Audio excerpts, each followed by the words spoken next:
Hello and welcome to Forex.Academy, your #1 website for Forex and crypto education and analysis.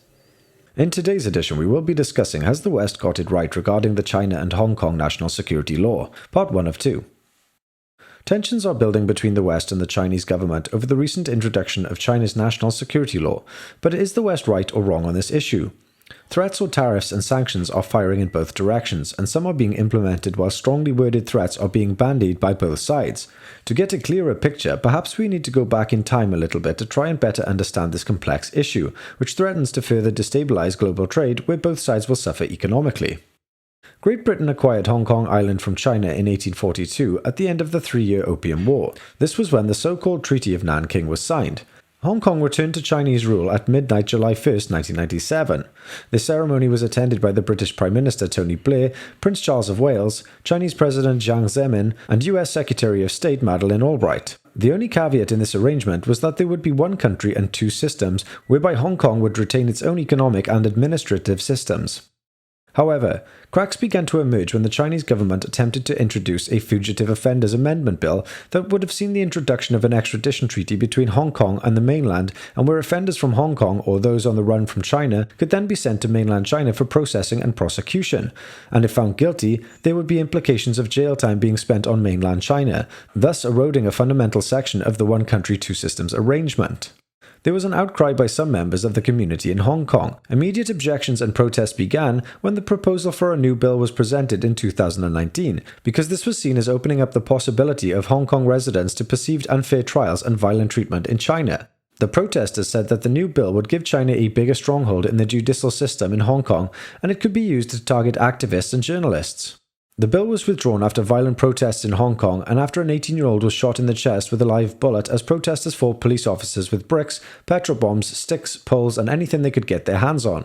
Buildings were torched and vandalized, residents were terrorized, and the violence escalated out of control. People were stabbed and protesters tried to remain incognito by wearing black masks. The activists set up roadblocks, barricades, and standoffs with police. Hong Kong had never seen violence on this scale in its modern history. The local economy and stock market suffered losses as a result. The protesters had demanded an end to the bill, and that the stigma and possible risk of criminalization have been characterized as rioters be withdrawn. They also demanded an amnesty for arrested protesters and an independent inquiry into alleged police brutality. This plus the implementation of complete universal suffrage, or the right to vote in political elections. They also demanded the resignation of Carrie Lam as chief executive. Although the bill was withdrawn, China did not relent entirely and now has introduced the Hong Kong National Security Law, which came into effect on the 30th of June 2020, and where the law's key provision include that crimes of succession, subversion, terrorism and collusion with foreign forces are punishable by a maximum sentence of life in prison. Beijing will establish a new security office in Hong Kong with its own law enforcement personnel, neither of which will come under local authorities' jurisdiction, and where some cases could be sent back to mainland China to be tried. This has largely been met with consternation and criticism by the West, where 27 countries have protested against the new bill, and where Australia has immediately cancelled its extradition treaty with Hong Kong by way of protest and offered what equates to sanctuary to people who want to flee Hong Kong, and where the British government has said that they would offer UK residency to 3.5 million Hong Kong nationals with overseas British passports. The United States government has come out very strongly against the new law and says there will be consequences for China.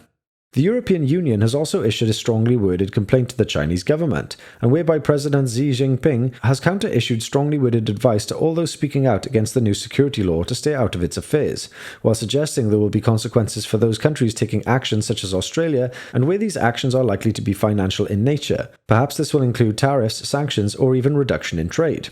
The market has begun to sit up and take note of the extraordinary changes and threats coming from both sides. The Australian dollar has come under pressure, and President Trump has said that he has no interest in currently pursuing Phase 2 of the China-US trade deal. The rhetoric has caused spikes and troughs in the US equities market and the US dollar, with implications to counter-traded currency as the fallout between China and its trading counterpart worsens.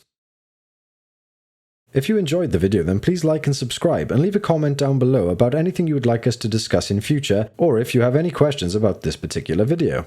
Have a great day.